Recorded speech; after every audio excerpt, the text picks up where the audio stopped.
नमस्कार, मी संदीप चव्हाण आणि आपण पाहताय टॉप न्यूज मराठी.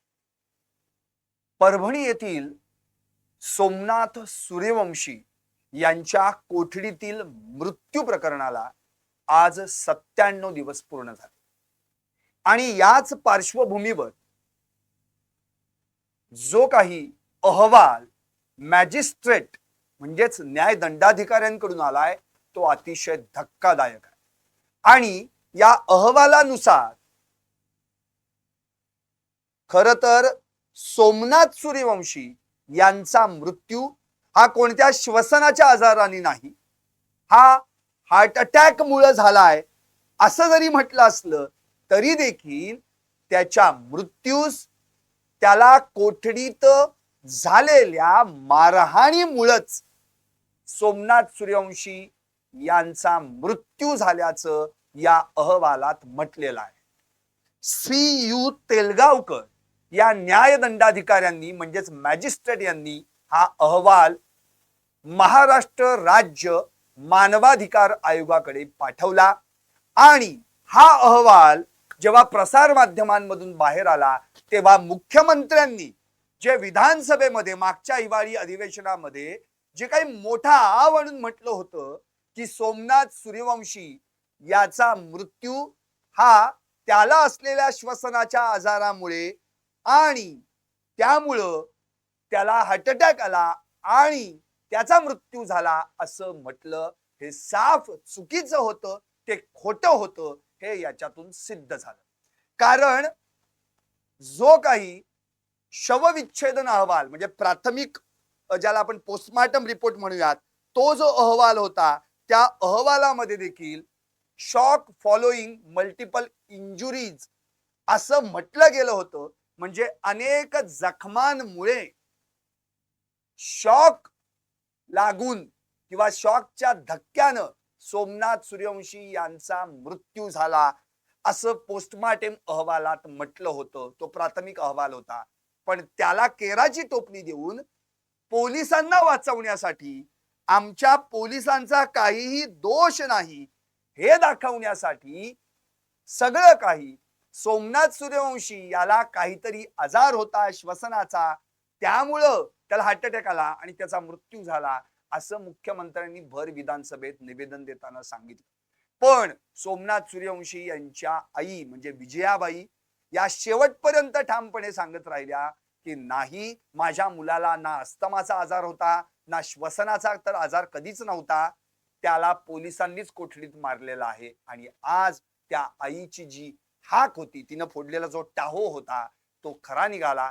कारण न्यायदंडाधिकारी जे CU तेलगावकर आहेत त्यांनी जो अहवाल सादर केला आणि या अहवालातला निष्कर्ष हेच सांगतो की सोमनाथ सूर्यवंशी यांच्या मृत्यूला पोलीसच जबाबदार आहेत. कारण या अहवालात म्हटल्यानुसार इथं स्पष्टपणे हे दाखवण्यात आलंय आणि निष्कर्ष काढण्यात आलेला आहे. तो अहवाल मी तुमच्यापर्यंत खरं म्हणजे एकदा आणणारच आहे, तो वाचून तुम्हाला मी दाखवणारच आहे. पण सोमनाथ सूर्यवंशी याच्या मृत्यूला पोलीस जबाबदार आहेत हे स्पष्ट झालेलं आहे. आणि आता हा अहवाल जेव्हा महाराष्ट्र राज्य मानवाधिकार आयोगाकडे देण्यात आला त्यावेळी या आयोगाचे जे अध्यक्ष आहेत न्यायमूर्ती AM बदर आणि सदस्य संजय कुमार यांच्या खंडपीठानं या प्रकरणी सुनावणी घेऊन पोलिसांना नोटीस बजावली आणि त्यांना एका हिअरिंगची संधी पण दिली आहे. 23 जून रोजी याबाबत पुढची सुनावणी होणार आहे. त्यामुळे आता ज्या ज्या पोलीस अधिकारी आणि कर्मचाऱ्यांनी सोमनाथ सूर्यवंशी याला कोठडीमध्ये मारलं आणि त्याचा मृत्यू झाला त्या सगळ्यांना या ठिकाणी आता नोटिसा बजावण्यात आल्या असून त्यांना त्याचं उत्तर द्यावं लागणार आहे. याचाच अर्थ सोमनाथ सूर्यवंशी याचा मृत्यू हा केवळ पोलिसांच्याच निष्काळजीपणामुळं, बेजबाबदार वागणुकीमुळं आणि सगळ्यात महत्वाचं म्हणजे पोलिसांच्या अमानुष मारहाणीमुळे झालेला आहे. बघा, खरं तर बीड आणि इथली जी परिस्थिती आहे परभणीची काही वेगळी नाही. सोमनाथ सूर्यवंशी प्रकरण दाबण्याचा बऱ्याच जणांनी प्रयत्न केला, पण आता हे प्रकरण देखील पाण्यावर जसं तेल तवंग तेलाचा तरंगतो तसं वर आलेला आहे आणि पुन्हा याच्यावर चर्चा झालेली आहे. म्हणून माझा लाईव्ह याच विषयावर आहे आणि त्यांच्या आईनं म्हणजे विजयाबाईंनी जो टाहो फोडलेला आहे की माझ्या सोमनाथला न्याय कवा मिळल, पोलीस दोषी शिक्षा कधी, आणि याच लाईव्हच्या माध्यमातून मी आता या सगळ्या प्रकरणाचा उलगडा करण्याचा प्रयत्न करणार. खरं तर टॉप न्यूज मराठीच्या सगळ्या प्रेक्षकांना हे माहिती आहे की संतोष देशमुख हत्या प्रकरणामध्ये जसे मुंडेंचे गुंडे होते तसंच या परभणीमधील सोमनाथ सूर्यवंशींच्या कोठडीतील मृत्यू प्रकरणात वर्दीतले गुंडे आहेत. मुंडेंचे गुंडे आणि वर्दीतले गुंडे हे दोघेही समान आहेत, सारखे आहेत, वेगळं काहीच नाही. त्यांनी देखील म्हणजे मुंडेंच्या गुंडांनी संतोष देशमुख यांना हालहाल करून मारलं आणि इथं देखील या वर्दीतल्या गुंडांनी सोमनाथ सूर्यवंशी यांना कोठडीत हाल हाल करून मारलेला आहे. त्यामुळं आता यापासून हे पोलीस वाचू शकत नाही. 4 जणांचं निलंबन केलं असलं तरी त्यांच्यावर सदोष मनुष्यवधाचा गुन्हा का दाखल केला जात नाही? आता या सगळ्या प्रश्नांची उत्तरं सरकारला द्यावी लागतील. आणि मुख्यमंत्री विधानसभेत खोटं का बोलले? शवविच्छेदन अहवालामध्ये शॉकिंग फॉलोइंग मल्टिपल इंजुरीज असं स्पष्ट उल्लेख केला गेलेला असताना देखील हा अहवाल बाजूला सारून त्याला केराची टोपली दाखवून मुख्यमंत्र्यांनी सोमनाथचा जो काही मृत्यू आहे तो पोलिसांच्या मारहाणीमुळे नव्हे तर श्वसनाचा आजार असल्यानं हार्ट अटॅकनं झाला असं म्हटलं होतं. ते साफ खोटं आणि चुकीचं होतं. हेच यातून पुढं आलेलं आहे. आता सगळ्यात महत्वाचा मुद्दा म्हणजे नेमकं अहवालात काय म्हटलंय ते देखील आपल्याला कळून घेणं गरजेचं आहे. आणि त्यानुसार पहिल्यांदा मी तुम्हाला तो अहवाल काय म्हटलंय हे सांगतो. यामध्ये जो अहवाल आहे त्या अहवालात काय म्हटलंय? Pursuant of the report of the magisterial inquiry shows that the judicial magistrate has concluded that Suryavanshi was assaulted at Nava Monda police station in Parvani. याचा अर्थ काय आहे? जो काय अहवाल आला त्या अहवालाच्या म्हणजे चौकशीचा अहवाल त्याचा अभ्यास केल्यानंतर हे समोर आलंय की परभणीतील नवा मोंढा पोलीस स्टेशन मध्ये सूर्यवंशी यांच्यावर प्राणघातक हल्ला झाल्याचा निष्कर्ष न्यायदंडाधिकाऱ्यांनी काढलेला आहे. म्हणजेच सोमनाथ सूर्यवंशी यांना पोलीस कोठडीमध्ये असॉल्ट करण्यात आलं, त्यांच्यावर हल्ला करण्यात आला, त्यांना अमानुष मारहाण करण्यात आली. According to the magistrate, Parbhani police officials named in his report are responsible for the custodial death of Suryavanshi. म्हणजेच मॅजिस्ट्रेट यांच्या म्हणण्यानुसार त्यांच्या अहवालात नाव असलेले परभणीचे पोलीस अधिकारी सूर्यवंशी यांच्या कोठडीतील मृत्यूला जबाबदार आहेत. न्यायदंडाधिकाऱ्यांनी स्पष्टपणे अहवालात निष्कर्ष काढलाय की सूर्यवंशी यांच्या मृत्यूला, यांच्या कस्टोडियल डेथला, कोठडीतल्या मृत्यूला संबंधित पोलीस अधिकारी जबाबदार आहेत. पुढे the MSHRC has issued notice to all the police officials named in the report, granting them an opportunity to be heard. The matter will be next heard on June 23. म्हणजेच काय तर जी या अहवालात संबंधित पोलीस अधिकाऱ्यांची नावं आहेत त्या सगळ्यांना MSHRC म्हणजे महाराष्ट्र राज्य मानवाधिकार आयोगानं नोटिसा पाठवल्या आहेत. त्यांना एका सुनावणीसाठी संधी देण्यात आलेली आहे आणि जून 23 रोजी या प्रकरणावर सुनावणी होणार आहे. म्हणजे एकंदरीतच या संपूर्ण अहवालाचा निष्कर्ष जर पाहिला तर 100% या अहवालानुसार सोमनाथ सूर्यवंशी याच्या मृत्यूस कारणीभूत जबाबदार हे बेजबाबदार पोलीस अधिकारी आहेत हे याच्यातून निष्पन्न होत आहे. आता नेमकं प्रकरण काय घडलं होतं, काय झालं होतं यावर देखील प्रकाश टाकणं अत्यंत गरजेचं आहे. आपल्या सगळ्यांना आठवत असेल 10 डिसेंबर 2024 या दिवशी एका व्यक्तीनं परभणीच्या शहरातील प्रवेशस्थानी असलेल्या डॉक्टर बाबासाहेब आंबेडकरांच्या पुतळ्यासमोरील राज्यघटनेच्या संविधानाच्या प्रतिकृतीला धक्का लावला, तिची विटंबना केली आणि त्याचाच पुढचा भाग म्हणजे त्याचेच पडसाद 11 डिसेंबरला परभणीत उमटले. खरं तर या व्यक्तीला जो कोण दत्ता सोपान पवार आहे, याला पोलिसांनी अटक केली. पण तात्काळ नांदेडचे विशेष पोलीस अधीक्षक जे आहेत शिवाजी उमप यांनी त्याला माथे फिरू म्हणून जाहीर देखील करून टाकलं. आता हा माथे फिरू आहे याचं काही निदान झालंय का, किंवा कुठला वैद्यकीय अहवाल तो माथे फिरू आहे हे सांगतोय का, याबाबत काही स्पष्टीकरण यापुढे देण्यात आलं नव्हतं.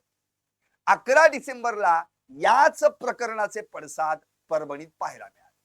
परभणीमध्ये 11 डिसेंबरला परभणी जिल्हा बंदची हाक देण्यात आली. अर्थातच आंबेडकर अनुयायांच्या भावना दुखावल्यामुळं त्या ठिकाणी शांततेत आंदोलन करण्याचा निर्णय घेण्यात आला. 10 तारखेला काय झालं होतं, तर 10 तारखेला त्याच दिवशी परभणीमध्ये सकल हिंदू एकता समाजाच्या वतीनं आंदोलन पुकारण्यात आलं होतं आणि त्याला परवानगी देखील मिळाली होती. खरं तर अशा आंदोलनांमध्ये प्रक्षोभक भाषणं दिली जातात, त्याचं रेकॉर्डिंग करणं गरजेचं असतं. ते पोलिसांनी केलं का नाही हा प्रश्न आहे. नंतर काही प्रतिबंधक उपाय योजना करावी लागते, त्या केल्यात का नाहीत माहित नाही. आणि पुरेसा पोलीस बळ त्या ठिकाणी उपलब्ध असणं गरजेचं आहे. पण या संदर्भामध्ये जी एक सत्यशोधन समिती म्हणजे ट्रुथ फाइंडिंग कमिशन जे नेमण्यात आलं होतं, त्यानुसार त्यांच्या अहवालानुसार माहितीनुसार पुरेसं पोलीस बळ देखील 10 तारखेला उपलब्ध नव्हतं. कोणतीही प्रतिबंधात्मक उपाययोजना राबवण्यात गेली नाही. व्हिडिओ रेकॉर्डिंग देखील तिथल्या नेत्यांच्या भाषणांचे करण्यात आले नाहीत. आणि असे जेव्हा मोर्चे काढले जातात तेव्हा टार्गेट कोण होतं, अल्पसंख्य किंवा एक विशिष्ट समुदाय. त्यामुळं 10 तारखेला परभणीत हा मोर्चा काढण्यात आला होता. आणि त्याच दिवशी ही घटना तिथे त्या आंबेडकरांच्या म्हणजे डॉक्टर बाबासाहेब आंबेडकर यांच्या पुतळ्यासमोर घडली. तिथली जी राज्यघटनेची प्रतिकृती आहे तिची विटंबना करण्यात आली. अर्थात या संदर्भात या व्यक्तीला अटक झाली वगैरे सगळं ठीक आहे, पण 11 तारखेला याच्याच निषेधार्थ आंबेडकर अनुयायांनी इव्हन बाकीचे देखील त्यामध्ये बरेच सगळ्याच जाती धर्मातले लोक सहभागी झाले होते आणि परभणी जिल्हा बंदची हाक देण्यात आली. पण याच 11 डिसेंबरला त्याचं रूपांतर काही समाजकंटकांनी आंदोलनाचं रूपांतर दगडफेकीत आणि जाळपोळीत केलं. आता ते जे कोण लूट करणारे किंवा जे समाजकंटक आहेत, जे गुन्हे करणारे आहेत, त्यांना पकडायचं सोडून पोलिसांनी थेट सर्चिंग ऑपरेशन, कोम्बिंग ऑपरेशन सुरू केलं. तिथे दिरंगाई केली आणि मग प्रत्येकाच्या जो दिसेल म्हणजे अगदी दलित वस्ती मधल्या घरांमध्ये घुसून अमानुषपणे, बेकायदेशीररित्या, अनधिकृतपणे तिथल्या व्यक्तींना ओढून बाहेर काढण्यात आलं. त्यांना मारहाण करण्यात आली. मग त्यांनी महिला पाहिल्या नाहीत, पुरुष पाहिले नाहीत, वयोवृद्ध, नंतर लहान मुलं पाहिली नाहीत, यांना मारण्यात आलं. काहींना तर अक्षरशः काही महिलांना देखील केसाला ओढून पोलीस ठाण्यात नेण्यात आलं, डांबून ठेवण्यात आलं. त्या ठिकाणी देखील मारहाण करण्यात आली. हे सर्चिंग ऑपरेशन चालू असतानाच पोलिसांनीच ज्यांच्या गाड्यांवर डॉक्टर बाबासाहेब आंबेडकरांच्या सह्या आहेत त्या गाड्या फोडल्या. ज्यांच्या हातावर डॉक्टर बाबासाहेब आंबेडकरांची सही आहे अशा व्यक्तींना ताब्यात घेतलं, अटक केली. आणि नंतर पोलिसांनीच वाहनांची तोडफोड केल्याचं, दुकानांची तोडफोड केल्याची क्लिप्स व्हायरल झाल्या, त्याचे व्हिडिओज व्हायरल झाले.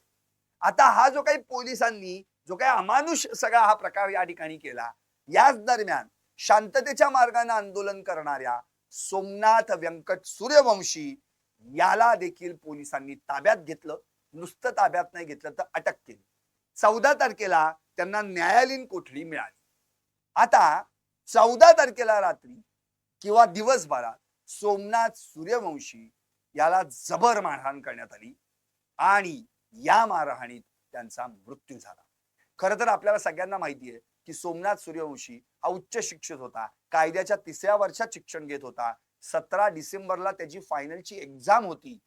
पण अशा सोमनाथ सूर्यवंशीला जो शांततेच्या मार्गाने आंदोलन करण्यात होता त्याला देखील पोलिसांनी ताब्यात घेतलं. काही शहानिशा केली नाही. त्याच्या हातात दगड सापडली का, त्याच्या हातात काठ्या लाट्या सापडल्या का, पण काही बघितलं नाही. धर उचल आत टाक अशा पद्धतीनं सोमनाथ सूर्यवंशी, त्याचे काही मित्र परिवार असतील, त्यांना देखील आत टाकण्यात आलं.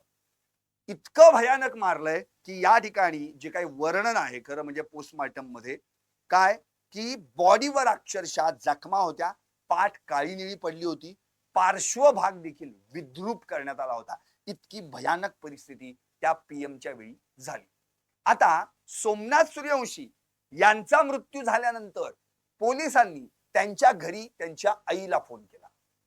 नवा मोंढा पोलीस स्टेशन जे आहे परभणीतलं, या ठिकाणी या पोलीस कोठडीमध्ये त्यांना मारहाण करण्यात आली. शेवटी एक फोन पोलिसांचा त्यांच्या आईला गेला आणि फोन असा होता पोलिसांचा प्रश्न, तुम्ही कुठल्या जातीच्या आहात? म्हणजे सांगायचंय काय हे बाजूला राहिलं, पहिल्यांदा जात विचारली गेली पोलिसांकडून. आणि जेव्हा अमुक तमुक जातीचा असा उल्लेख केला गेला समोरील व्यक्तीकडून, तेव्हा त्यांना सांगण्यात आलं की तुमचा मुलगा हार्ट अटॅकनं एक्सपायर झालाय. आता मात्र यावेळी आईच्या पायाखालची जमीनच सरकली.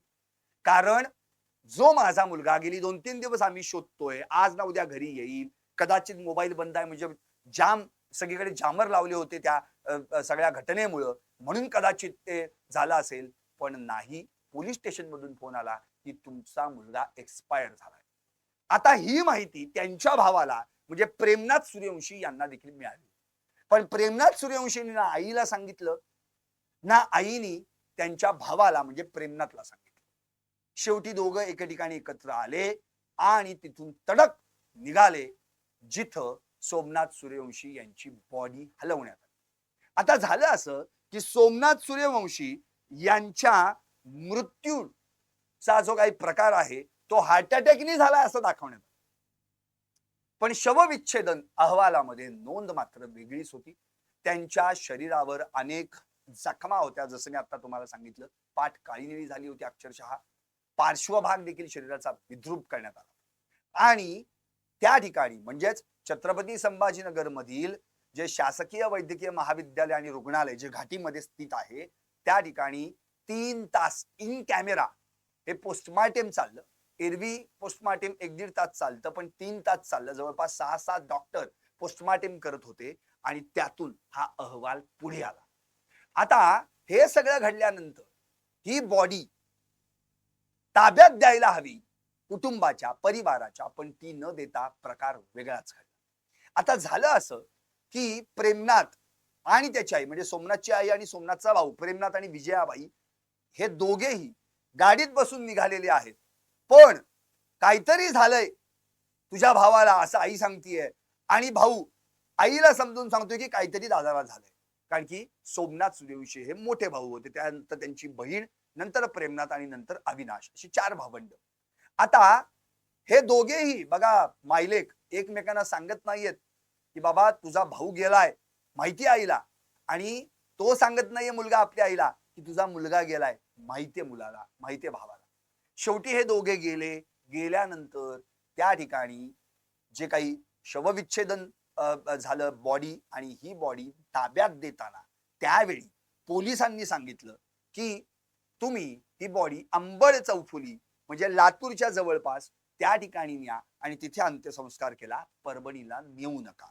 आता असं म्हटल्यानंतर मात्र एकतर मुलाचा मृत्यू झालाय माझ्या आणि तुम्ही त्याची बॉडी मी कुठं न्यायची हे तुम्ही मला सांगताय, याचा अर्थ त्यामुळं विजयाबाई अर्थातच एकतर त्या शोकाकुल होत्या आणि मग त्यांच्या भावना भडकल्या आणि त्यांनी स्पष्टपणे सांगितलं की सोमनाथचा मृतदेह परभणीला नेऊ नये असं जालनाचे पोलीस अधीक्षकांकडचा दबाव त्यांच्यावर होता. कारण त्यांनी असं दिलं पोलिसांनी की परभणीत 70,000 लोक जमलेले आहेत, उद्या जर दंगल उसळली तर जबाबदारी तुमची आहे. त्यावर मग विजयाबाई म्हणाल्या होत्या की माझा मुलगा 5 दिवस तुमच्या पोलीस कस्टडीत आहे, त्याचा मृतदेह मला न देता, त्याची बॉडी मला न देता, वरनं तुम्ही त्याच्या मृत्यूची जबाबदारी पण घेत नाही आणि उलट परत मला म्हणताय की 70,000 माणसांची जबाबदारी घ्या. आता मला जाऊ देताय का इथंच जीव सोडू, असं जेव्हा विजयाबाईंनी म्हटलं किंवा तसा पवित्रा घेतला, तेव्हा कुठं हा मृतदेह परभणीला नेण्याची परवानगी त्यांना मिळाली. आणि मग परभणीला आणल्यानंतर डेड बॉडी सोमनाथ यांची त्या ठिकाणी शांततापूर्ण वातावरणात 4-4:30 वाजता अंत्यसंस्कार करण्यात आले. हे अंत्यसंस्कार व्यवस्थित पार पडावेत, परभणीतलं वातावरण शांत राहावं, यासाठी त्या ठिकाणी आंबेडकरी चळवळीतले विजय वाकोडे यांनी अत्यंत उत्तम रित्या प्रयत्न केले, मेहनत घेतली. पण माफ करा, अंत्यसंस्कारानंतर या विजय वाकोडे यांचा हार्ट अटॅकनं मृत्यू झाला. त्यामुळे आधीच एक तर सोमनाथ सूर्यवंशी यांचा मृत्यू, त्याचं दुःख पचवता पचवता विजय वाकोडे यांचा देखील मृत्यू झाला. एकूणच काय तर हे सगळं प्रकरण इतकं सेन्सिटिव्ह होतं की या प्रकरणाकडे पोलिसांनी इतकं महत्वपूर्ण लक्ष द्यायला पाहिजे होतं, पण इथं मात्र पोलिसांनी माती खाल्ली. सोमनाथ सूर्यवंशी यांच्या मृत्यूला स्वतः जबाबदार असताना त्याचं कारण ढकललं सोमनाथ सूर्यवंशी याच्या सगळ्या आतापर्यंतच्या असलेल्या आजारांवर. पण मुळातच त्याची आई सांगतीये माझ्या मुलाला कुठलाही आजार नव्हता, श्वसनाचा नव्हता, अस्थम्याचा नव्हता, दम्याचा नव्हता, त्याला कधीच तो या गोष्टींनी कधी आजारीच पडला नाही. पण माझ्या मुलाला 100% पोलिसांनी मारलंय असंच म्हणत होते. आणि यानंतर या सगळ्या गोष्टी जरी आता आपण या सगळ्या माध्यमातून आतापर्यंत पाहिल्या असल्या तरी सोमनाथ सूर्यवंशी हे प्रकरण नंतर जणू काही बासनात गुंडाळण्यात आलं. परभणीमध्ये जणू काही घडलंच नाही. सोमनाथ सूर्यवंशी याचा मृत्यूच झाला नाही का असाच प्रश्न महाराष्ट्राला पडला. कारण त्या ठिकाणी नंतर कुणी लक्षच दिलं नाही. इकडे आमचे संतोष देशमुख प्रकरणात फ्रंट फुटवर असलेले सुरेश धस सोमनाथ सूर्यवंशी प्रकरणात मात्र बॅकफुटवर जाताना दिसले. इतके की ते थेट असं म्हणाले, आपल्याला आठवत असेल परभणीत जे प्रकरण घडलं त्यानुसार लॉंग मार्च काढण्यात आला जो मुंबईला जाणार होता. परभणी ते मुंबई हा लॉंग मार्च सुरेश धस आणि आमच्या राज्यमंत्री मेघना बोर्डीकर यांनी त्या नाशिकमध्येच तो स्थगित केला. यावेळी सुरेश धस काय म्हणाले होते माहितीये, मला वाटतं पोलिसांवर गुन्हे दाखल करण्याची मागणी संयुक्तिक होणार नाही. या पोलिसांची डिपार्टमेंटनं चांगलीच कान उघाडणी केली आहे, त्यामुळं गुन्हे दाखल व्हावेत हा आग्रह धरू नये. कायद्याचा रस्ता तुम्हाला मोकळा आहे. संघर्ष न करता त्या पोलिसांना मोठ्या मनानं माफ करा. सुरेश धस यांनी इथंच कच खाल्ली, माती खाल्ली. कारण एकीकडे संतोष देशमुख यांच्या हत्या प्रकरणातील पोलिसांना सहआरोपी करा अशी मागणी करणारे हेच सुरेश धस, इकडे सोमनाथ सूर्यवंशी याचा कोठडीत मृत्यू पोलिसांनी मुळे झालेला आहे तरी देखील त्या पोलिसांना मोठ्या मनानं माफ करा असं म्हटले. आणि त्यामुळं सुरेश धस यांच्यावरची विश्वासार्हता पूर्णपणे संपली. सोमनाथ सूर्यवंशी यांचं कुटुंबीय किंवा मग आंबेडकरी अनुयायी चळवळीतल्या प्रत्येकाला सुरेश धस यांचं हे विधान अजिबात आवडलं नाही. आणि मग मात्र या प्रकरणाकडे सुरेश धस यांनी ढुंकून सुद्धा बघितलं नाही. खरं तर सोमनाथ सूर्यवंशी याचा मृत्यू हा पोलिसांच्याच मारहाणीमुळे झालाय आता हे स्पष्ट आणि सिद्ध झालेलं, ते समोर आलंय. कारण त्या दिवशी 14 तारखेला जेव्हा त्यांना अटक करण्यात आली आणि अटक झाल्यानंतर 15 तारखेला सकाळी जेव्हा पोलिसच फोन करून सांगतात त्यांच्या आईला की तुमच्या मुलाचा हार्ट अटॅकनं मृत्यू झालाय, त्याच वेळी आईला शंका आली होती हे कसं शक्य आहे. अगदी 35 वर्षाचा तरुण हार्ट अटॅकनं मृत्यू आणि ज्याचा कशात सहभागच नाहीये. ज्यावेळी त्याच्याच सोबतचे असलेले मित्र पोलिसांनी भरपूर मारहाण करून सोडले होते, त्याची जेव्हा इन्क्वायरी झाली किंवा त्यांची जेव्हा भेट सोमनाथ सूर्यवंशींच्या भावानं घेतली त्यावेळी त्यांचा भाऊ देखील हेच म्हणाला की ती पोरं सांगत होती आमच्या समोर सोमनाथला फार बेकार पद्धतीने मारत होते. तो म्हणत होता की माझी 17 डिसेंबरला एक्झाम आहे, मला फक्त एक्झाम साठी सोडा, परत अटक करा. तरी देखील त्यांनी ऐकलं नाही. ते म्हणले तुझी एक्झाम आता आम्हीच बघतो असं म्हणून मला मारायला त्याला मारू लागले. त्या ठिकाणी आणखी एक जे नाव होतं ते म्हणजे मानवते म्हणून ज्या महिला आहेत त्यांना देखील असंच ओढत फरफटत पोलीस ठाण्यात नेण्यात आलं, मारण्यात आलं. त्यांच्या समोर देखील सोमनाथ सूर्यवंशींना मारहाण झाली आहे असं त्यांनी प्रत्यक्षपणे सांगितलं होतं. आता एवढी मारहाण या सोमनाथ सूर्यवंशींना झाली, नुसती मारहाण नाही झाली तर अक्षरशः त्यांना मानसिकरित्या टॉर्चर देखील करण्यात आलं. काय की या सगळ्या पोरांना विचारण्यात आलं की भूक लागली का तुम्हाला, तर साहजिकच एवढं मारतायत कुठे ना कुठेतरी काय खाल्लं पिलेलं नाहीये. हो म्हटल्यानंतर एकेकाला आत न्यायचे आणि जी डार्क रूम असायची त्यामध्ये अक्षरशः तुडवायचे आणि म्हणायचे घे आता पोट भरून म्हणून. असे हे पोलीस. आणि या सगळ्या पोलिसांबद्दल जर विचार केला तर आता हे फक्त आणि फक्त निलंबित आहेत. यांना कोणत्याही प्रकारची चौकशी नाही की शिक्षा नाही. इतकी भयानक परिस्थिती आहे. या प्रकरणात काय झालं होतं? या प्रकरणी एलसीबीचे स्थानिक गुन्हे शाखा परभणीचे अशोक घोरबांड, PSI कार्तिकेश्वर तुरनर, पोलीस कर्मचारी सतीश दैठणकर, मोहित पठाण, राजेश जठाल यांचं निलंबन झालं. पण नुसतं निलंबन झालं, नुसतं सस्पेन्शन झालं, फक्त पोलीस कारवाई झाली, या पलीकडे काहीही झालं नाही. खरं तर यांना चौकशी यांची करायला पाहिजे होती, यांच्यावर सदोष मनुष्यवधाचा गुन्हा दाखल करायला पाहिजे होता.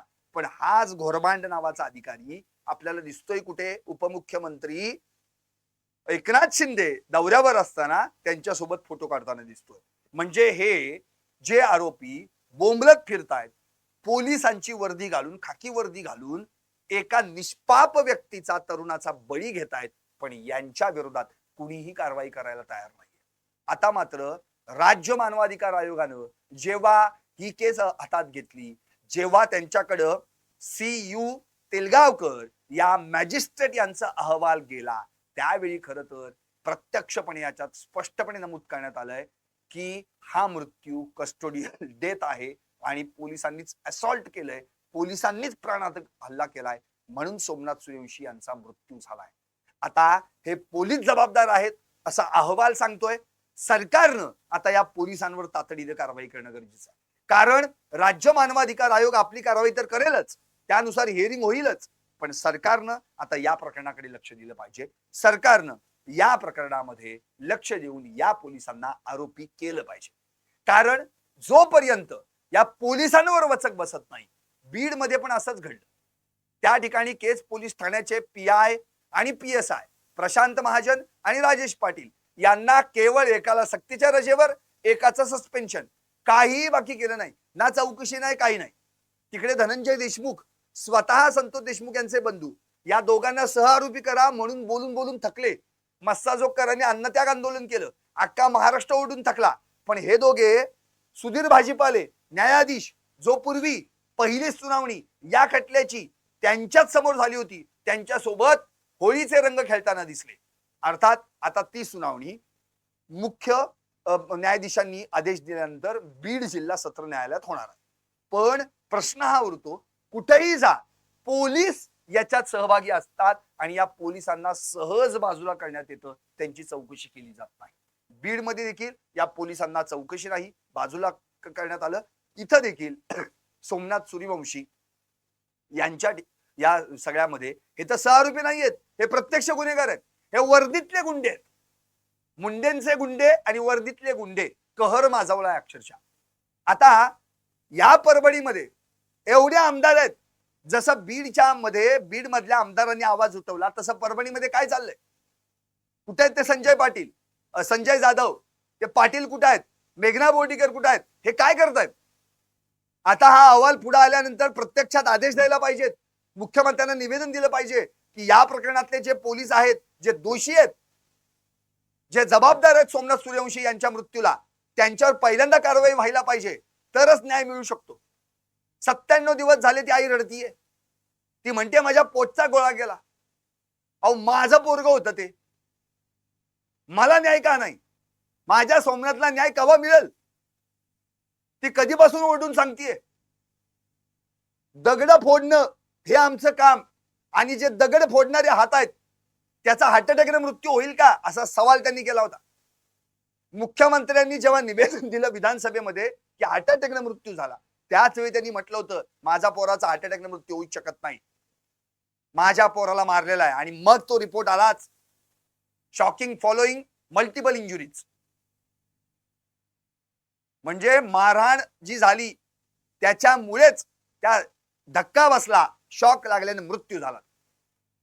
आणि अशा मृत्यूचं या सगळ्या पोलिसांनी जणू काही घडलंच नाही म्हणून पूर्णपणे मोकळं मिळालं त्यांना. ही कुठली पद्धत आहे न्यायाची?